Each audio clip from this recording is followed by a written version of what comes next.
Okay, so now let's read the Smurfs Off To School. The Smurfs were getting ready for a big party.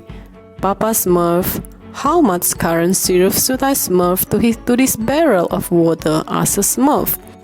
3 cups for every bucket of water, replied Papa Smurf. The Smurf said as he tried to figure out how much syrup to add to the barrel. There are 6 buckets of water in the barrel. That means I need 16 cups of syrup. No, Papa Smurf said, you need 18 cups. 3 times 6 is 18. Another Smurf did not know how to cut a pie into 12 equal slices. First smurf the pie in 2, Papa Smurf said, then in 2 again. After that, you just have to cut each piece. In 2? Exclaimed the Smurf. No, in 3, said Papa Smurf. Papa Smurf was getting annoyed. It looked like the Smurf had forgotten how to do simple math. Then Greedy and Clumsy showed him the banner they made, and almost every word was spelled wrong. That is it, Papa Smurf cried. You are all going back to school. You need to smurf your basic skill again. The Smurfs were shocked. They were 100 years old. How could they go back to school? But they did what Papa Smurf told them to do. Papa Smurf went over spelling, reading, and math. The Smurfs found it hard. They had forgotten a lot, but Papa took the time to explain everything. The Smurfs tried to listen, but it was too hard. They did find it easy to have fun at recess though. Poor greedy Smurf, he could not think when he was hungry, and he was always hungry. But Papa Smurf would not let him eat in class. At the end of the school day, Papa Smurf told the Smurf that he would not be at school the next day. Brainy would be the teacher instead. Greedy was not happy. Smurf in class to listen to Brainy talk about the planets and the star and not eat for hours. Greedy thought he had better things to do. The next day, Greedy was on his way to school when he decided to run away. He was not going to waste his day listening to Brainy when he could be eating. Greedy headed into the forest when he ran from tree to bush, gobbling up blackberry and hazelnut.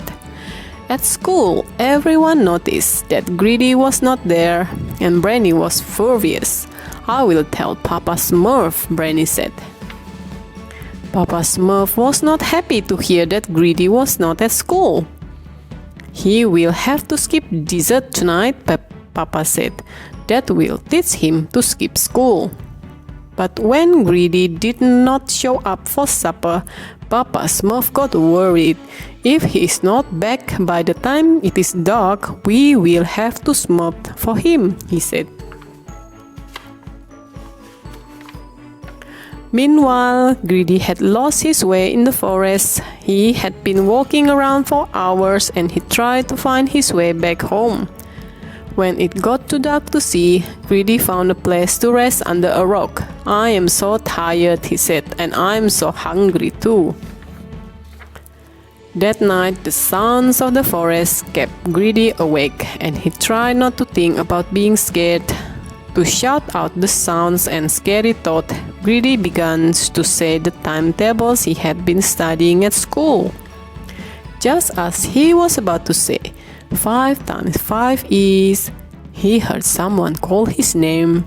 Greedy, Greedy, are you out here somewhere? Someone else shouted.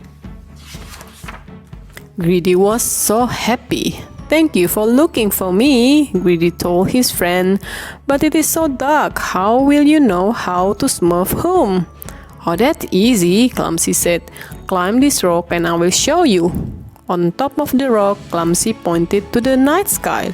Look, there's the Big Dipper, and there's the North Star. It always showed the north. Brainy Smurf asked all that in school. The next morning, Greedy got up extra early. Now that he knew what important thing he could learn at school, he did not want to miss a single day. But when he got to school, the door was locked. After last night's big adventure, Papa Smurf had decided to give everyone a day off from school. "Oh, just my luck," Greedy said. "Now that I have decided to smurf hard in school, it closed." That's the end.